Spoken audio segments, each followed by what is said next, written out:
Check this thing out. Had an auction lot. Might actually end up with this old Blitz. Pretty well stuffed. Used to have dual winches on the back. Sneaking logs apparently. Check out all these levers. So it's got a gearbox transfer case because it's 4-wheel drive. And then another gearbox back here to do your other winch. Hook roll underneath. So it's got dual PTOs basically.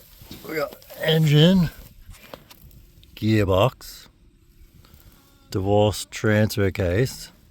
This PTO running off the side of the gearbox runs to this gearbox here, which then would run one winch.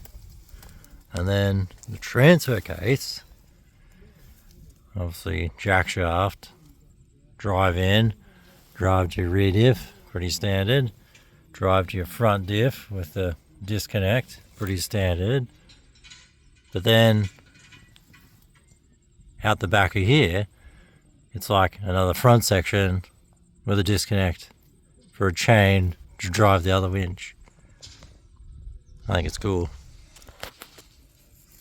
That's why Stephen ended up with it. Something different. Rusty, interesting things. They built some interesting things back in the day to make things happen. Alright.